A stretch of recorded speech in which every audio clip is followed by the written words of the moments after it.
it's recording. All right, sir. What is your name, and please describe your business and what it does. Name is John Crandall, and it's Old Town Bike Shop. And excuse me. And we sell all kinds of bicycles and service almost every kind of bicycle. Very diverse clientele. Been in business since 1976. Been a bicycle commuter for 35 years, and we have a fair commitment to doing this. Great. And it's in downtown Colorado Springs. Yes, 426 South Tejon, which is downtown Colorado Springs. Outstanding. And sir, why do you care about stopping global warming? I think the future of the planet and most of its large creatures are in jeopardy, meaning bacteria will survive, certain insects will survive, certain other animals will survive. But I think I take this as a very serious threat. I saw a wonderful lecture at Colorado College and from a geologist, and he had data going back for 1 million years. And the chart that he had shortened by an order of magnitude, so we went 4,400,000, 40,000, 4,400. And the importance of this to me in this interview was it showed there has been a huge variation in global warming and climate change over that time period. But there is nothing that compares to what's happening now. Also, if you are fairly aware of what's written in biology, there also has been no time like this where the amount of a species extinction has taken place. As far as the number of species, dinosaurs were impressive because they were so big. I'm trying to think of them, and certainly other major species like mastodons in North America, but nothing as far as an across-the-board extinction to my belief, has taken place like this in such a short period of time. Right. And it really appears to be influenced by human behavior. Yep. Sounds pretty important. Yeah, crucial. Yeah. So, what do you think of the fact that the Chamber of Commerce has spent millions to block climate solutions? I'm very frustrated by that. I have little respect for the Chamber of Commerce.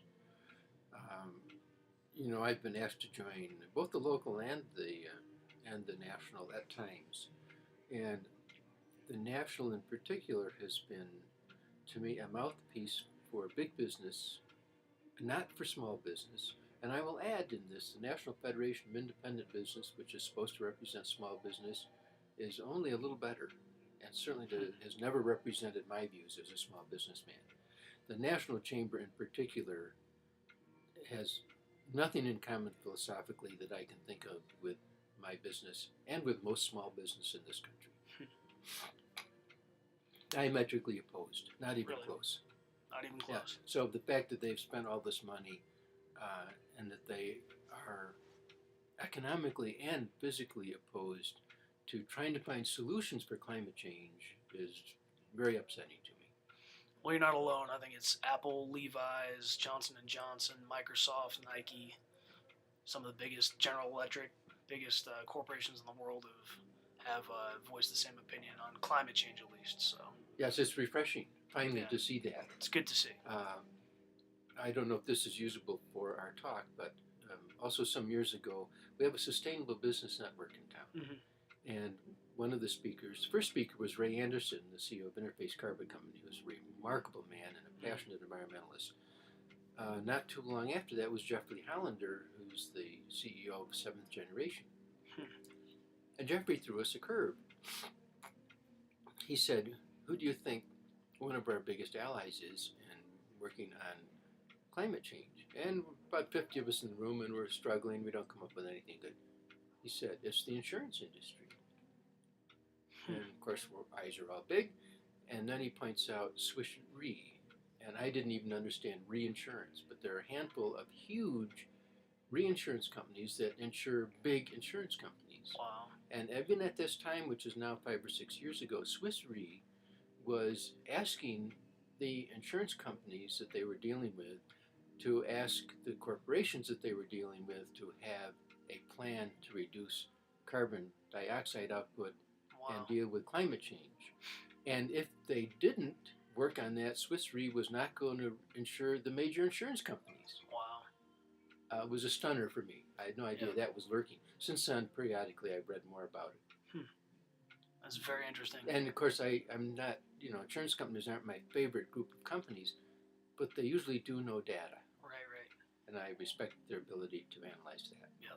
So you would say that the Chamber of Commerce does not speak for you on climate change? Does not speak for me at all. Or on many matters at all, apparently? I can't think of anything they speak for me on. Right. I don't know the details. Especially not climate change. Absolutely not on climate change. So can I quote you on this then? Yes. You are a business owner in Colorado Springs, and the U.S. Chamber of Commerce does not speak for you on climate change. It absolutely does not. And I've been in business since 1976, so we're going on 34 years. Wow. And we have tried to do in this business as many things as we can to try to lower our footprint. Like, for example? Like, we were the first business in this city to have a photovoltaic array to reduce our electric consumption. Wow. And that was designed to be 35% of our total, and has proven to do just that. Wow. The good was, we've had a lot of press for it. We've had a lot of people come in to learn about it. The bad was, it should have happened a decade ago. Oh, yeah. Happened 2.5 years ago. These heaters that are hanging from the ceiling Yep. are very efficient, radiant heaters. They're gas powered. These lights are what are called T8 fluorescents instead of T12s. And they put almost the same number of lumens as T12s or 25% less energy consumption. When we got the building, which was in 97, we did most of these changes. Wow. You can't see it from here, but we had a new roof put on, and underneath the outside roofing, we had 4 inches of insulation put in, which took the roof from an R5 to an R26. One of the employees has created an environment where almost everything is recycled, which means we have to ship out plastics, we have to ship out stuff because there's no market for it locally. But we think it's that important to do it. That's outstanding. Also, we were on the Colorado Springs Utilities wind power option for many years for 70% of our electric. So when the photovoltaic array was complete, our electric is 100% renewable. Wow. Symbolically, it was important. Yeah, that's incredible. And again, we've had a lot of interest because of that. Was, Yep. Motivation number 2 was that. Mm-hmm. One was to do what we could Do the right thing. try to. Yep. Well, that's outstanding. So, and you are fine with your interview being taped by Greenpeace? Yes, I am. Outstanding. I'm perfectly comfortable with that. Outstanding. Well, Mr. John Crandall, sir, I appreciate it. Thank you so much for what you're doing for the community and the environment. Thanks for trying, and as I say, it might be worthwhile for you to interview Jackie Rockwell at the Pikes Peak Sustainable Business Stop this right now.